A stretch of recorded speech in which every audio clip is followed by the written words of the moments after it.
வணக்கம். புதிய வாசிப்பு புதிய சிந்தனை நிகழ்ச்சிக்கு வரவேற்கிறோம். இன்றைய நிகழ்ச்சியில் ஃபெடரல் பத்திரிகையின் கட்டுரையை பார்க்க இருக்கிறோம். கன்வார் யாத்திரை சர்ச்சையா இருக்கா அப்படின்னு இந்த கட்டுரை அலசி ஆராயுது. பத்திரிகையாளர் திரு ரஞ்சித் பூஷன் இந்த கட்டுரையை எழுதியிருக்கிறார். வாதிப்பதற்காக அரங்கத்திற்கு ஃபெடரல் பத்திரிகையின் தலைமை செய்தி ஆசிரியர் திரு ஸ்ரீனிவாசன் வந்திருக்காங்க. வணக்கம் சார். வணக்கம். சிவன் வழிபாட்டை முன்னிலைப்படுத்தக்கூடிய இந்து பக்தர்கள் ஜூலை ஆகஸ்ட் மாதங்களில் இந்த கன்வார் யாத்திரை செல்வது வழக்கம். ஜூலை 17ஆம் தேதி இந்த யாத்திரை தொடங்கியிருக்கு. பொதுவாக வட மாநிலங்களில் இருக்கக்கூடிய பக்தர்கள் இந்த யாத்திரையில் பங்கு பெறுகிறார்கள். அதை ஒட்டி தான் இந்த கட்டுரை எழுதப்பட்டிருக்கு.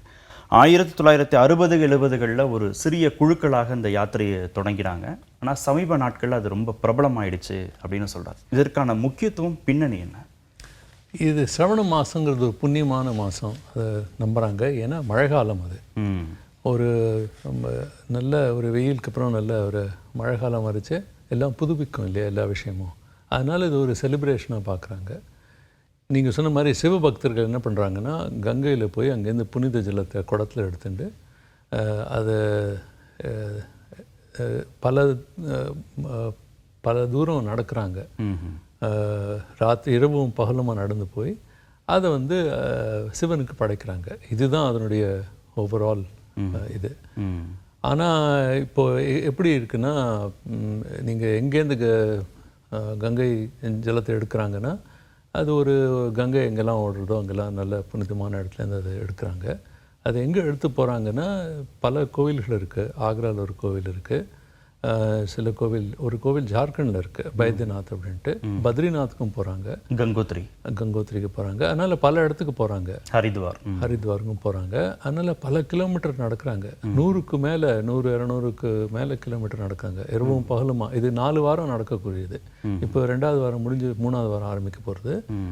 இது ரொம்பவும் ஒரு ரொம்பவும் புனிதமான ஒரு ஆன்மீகமான ஒரு விஷயமா பார்க்கப்பட்டது. 60-70களில் ஆன்மீகம், சிவன் வழிபாடு, பக்தி அப்படின்னு இருந்தது.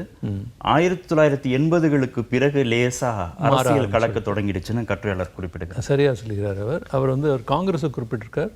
ஆனால் பாஜக அவனுடைய இந்த ஆர்எஸ்எஸ் இயக்கம் இந்த ஹிந்து ஒருங்கிணைத்து ராம் ஜென்மபூமிக்காக ஒரு அஜிடேஷன் ஆரம்பித்தாங்க இல்லையா.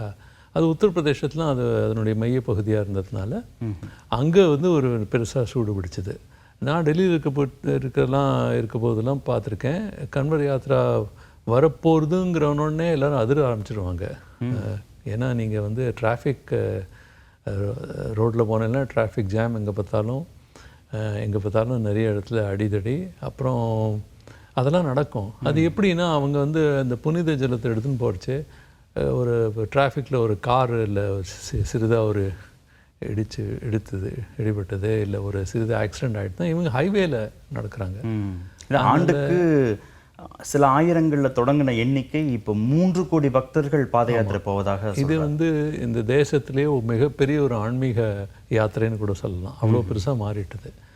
அதில் நிறைய பேர் போகிறதுனால ஹைவேவே மூடிடுறாங்க. நீங்கள் பார்த்தீங்கன்னா மீரட் ஹைவே அதை ஒரு 4 வாரத்துக்கு ஹைவே மூடி டைவெர்ட் பண்ணுறாங்க டிராஃபிக்கை. அந்த அளவுக்கு அதுக்கு முக்கியத்துவம் கொடுக்குறாங்க. இப்போ இந்த பாஜக அரசு வந்த பிறகு அவங்களுக்கு இன்னும் அதிகம் முக்கியத்துவம் கொடுக்க ஆரம்பித்தாச்சு. நீங்கள் கேட்டேன்னா அரசே அதுக்கு ஒரு ஃபெசிலிட்டேட் பண்ணுறது.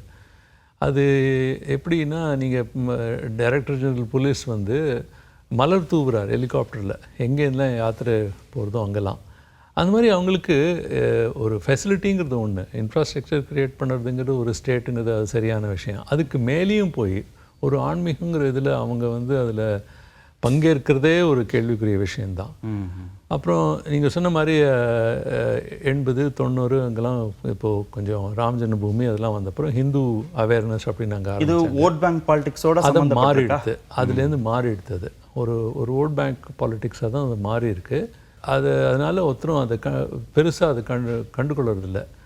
அவங்க போகிறச்சே இப்போ தான் தடை அடிச்சிருக்காங்க. குச்சி, வாள், வேல் எல்லாத்தையுமே எடுத்துகிட்டு போக ஆரம்பிச்சு எல்லாம் கையில் எடுத்துகிட்டு போகிறாங்க. ஏதாவது சின்ன விஷயம் ஆயிடுச்சுன்னா அது சண்டை ஆரம்பிக்கிறது. அது எப்படின்னா, நீங்கள் இப்போது ஒரு கண்ணாடி கடையில் போய் கண்ணாடியோட விலை குறை அப்படின்னு சொல்லியிருக்காங்க. கடைக்கு அதை குறைக்க மாட்டேன்னு அவரை அடிச்சிருக்காங்க. அதே மாதிரி ஹோட்டலில் ஒரு இடத்துல ஏதோ சாப்பாடில் வெங்காயம் கலந்துருக்கா சொல்லப்பட்டது. அதனால் அவங்கள போட்டு அடித்து பண்ணாங்க. போலீஸ்காரங்க பெரும்பாலும் அவங்களுக்கு மேலே ஒன்றும் ஆக்ஷன் எடுக்கிறதில்ல, அவங்கள அப்புறப்படுத்திட்டு போயிடுறாங்களே தவிர. ஆனால் சில விஷயத்தில் சிஆர்பிஎஃப் ஜவானை போட்டு அடிச்சிருக்காங்க, ஆர்மி ஜவானை கூட தாக்குதல் நடந்திருக்கு. 170 பக்தர்கள் மீது வழக்கு பதிவுன்னு அதுக்கப்புறம் தான் பண்ணியிருக்காங்க. இன்னொன்று வந்து ரொம்ப பெரிய லவுட் ஸ்பீக்கர், ஒலி ஒரு தடை இருக்காங்கலாம், ஒலின்னு அளவு எவ்வளோ இருக்கணும்ன்ட்டு. நம்ம வந்து 85 டெசிபல் வரைக்கும் நம்ம வந்து அது. ஆனால் இவங்க வந்து 200 180 அப்படிலாம் போகும். ராத்திரி இரவு 10 மணிக்கு மேலே 11 மணி நடந்து போகும்போது அதை ஒலிக்க விட்டே போகிறாங்க. ஒலி பெருகிட்டு வழிப்புற நடனம் வேறு. அது சில இது பார்த்தா கொஞ்சம் ஆபாசமாக தான் இருக்கும், அந்த மாதிரி நடனங்கள். இதெல்லாம் வந்து இந்த மாற்றங்கள் எல்லாமே காலப்போக்கில் வந்தது. இல்லைன்னா ஒரு காலத்தில் நீங்கள் சொல்கிற மாதிரி 60 70லாம் இவங்க போகிறாங்களே எல்லாரும் ஒரு பக்தி உணர்வோடு அவங்க பார்ப்பாங்க. திரும்பி வந்த பிறகு இப்போ வந்து ஏதாவது ஒரு கிராமத்துலேருந்து ஒரே ஒரு நபர் போயிருந்தார் அப்படின்னா அவர் திரும்பி வந்தார், மற்றவங்க வந்து அவர்கிட்டேருந்து நம்ம புண்ணியம் சம்பாதிக்கணும், அவர் காலில் விழுந்து அவரை ஒரு விதமான அவரே ஒரு இதுவாக தெய்வ மாற்றம் ஒரு இது கொடுப்பாங்க. ஏன்னா அவர் இவ்வளோ தூரம் நடந்து இவ்வளோ கடினமான ஒரு யாத்திரை பண்ணிக்கிட்டு வந்திருக்கார். அதனால் அவருக்கு நம்ம வந்து சிவனுக்கு இவர் மூலமாக நம்ம வந்து ஒரு இதுவாக பண்ணணும் அப்படின்லாம் பண்ணிட்டு இருந்தாங்க. அந்த மாதிரி ஒரு நிலைமையில இப்போ தென் மாநிலங்கள்லையும் இருக்கே, சபரிமலைக்கு நடந்து போகிறாங்க, திருச்செந்தூருக்கு நடந்து போகிறாங்க, பழனிக்கு நடந்து போகிறாங்க. ஆனால் அது நீங்கள் இந்த மாதிரி அதில் ஒரு வன்மையெல்லாம் பார்க்க மாட்டேன். அது ரொம்பவும் ஒரு ரிலீஜியஸ் ஸ்பிரிச்சுவல் அப்படிதான். வேளாங்கண்ணிக்கு நடந்து போகிறாங்க. அதெல்லாம் வந்து நீங்கள் ஒரு ஆன்மீக இதுவாக தான் அது இருக்குது. இது ஆன்மீகத்துலேருந்து மாறி ஒரு வேறு விதமான ஒரு உருவாக மாறி விட்டது. அதனால என்ன ஆயிருக்குன்னா மக்களே அங்கே வந்து அதை கொஞ்சம் இதுவாக தான் பார்க்குறாங்க. அதாவது 4 வாரம் இந்த மாதிரி ஆக போகிறதே, இந்த மாதம் நடக்க போகிறதேங்க ஒரு பீதி தான். அதுவும் டெல்லி மாதிரி சிட்டியில். ஏன்னா எல்லாமே டெல்லி வழியாக தான் போகிறது. அது அங்கே வந்து பெரும்பாலும் டிராஃபிக் ஜாம்ங்கிறது ரொம்பவும் இப்போ சாதாரண விஷயமாகிடுது இந்த 4 வாரத்தில். இது அதை தவிர இஸ்லாமியர்களின் கடைகள் சூறையாடப்பட்டதுன்னு சொல்லி ஒரு மத அடிப்படையிலான ஒரு வெறுப்பும் யாத்திரையின் மூலமாக வெளிப்பட்டிருக்குன்னு சொல்றாங்க. நீங்கள் பாரம்பரியம்ங்கிறது ஒன்று, பாரம்பரியத்தில் நீங்கள் வந்து மத நல்லிணக்கம்னு இருக்கணும். அதை தாண்டி நீங்கள் வந்து மற்ற விஷயத்தில் அது நுழைச்சல்னா அது எப்படி இருக்கும், அதனுடைய விளைவு தான் நீங்கள் அங்கே பார்க்குறீங்க. அரசே என்ன சொல்லித்துன்னா நீங்கள் வந்து எல்லோரும் அடையாள அட்டை வைக்கணும், யார் வந்து முதலாளிகளோ ஹோட்டலுடைய முதலாளிகள் அவங்க தம் பேரை, ஜாதியை, மதத்தை அதெல்லாம் எழுதணும்.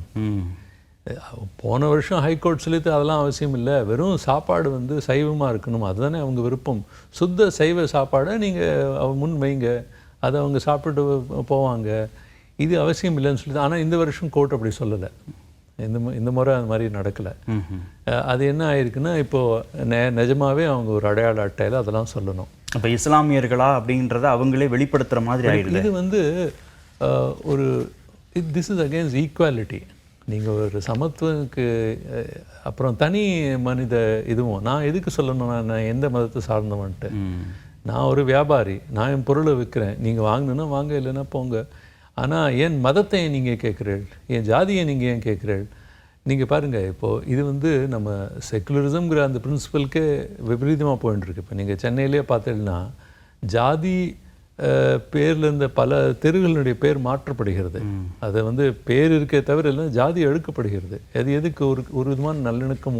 இங்கே தமிழ்நாட்டில் பெயருக்கு பின்னால் ஜாதி போடுவதையும் தவிர்க்கிறாங்க. அது ஏன் அப்படி பண்ணுறாங்கன்னா அந்த மாதிரி ஒரு இது வரக்கூடாதுன்னு, அடையாளம் அந்த அடையாளத்தை காமிக்கிறது அவசியம் இல்லைன்ட்டு. ஆனால் இங்கே அரசே உறுதிப்படுத்துகிறது, நீங்கள் உங்கள் அடையாளத்தை காமிங்க அப்படின்னு சொல்லுறது. அது வந்து நான் ஒரு அன்ஃபார்ச்சுனேட் விஷயம் தான் சொல்லுவேன். ஸோ ஒரு ஆன்மீகமான விஷயம் இந்த மாதிரி அரசியலாக மாறி அரசியலையும் ஒரு உக்ரமான ஒரு ரூபத்தில் அது மாறி இருக்குது. துரதிருஷ்டவசமானது தான். துரதிருஷ்டவசம். நன்றி நிகழ்ச்சியில் பங்கேற்றது. புதிய வாசிப்பு புதிய சிந்தனை நிறைவேற்றது.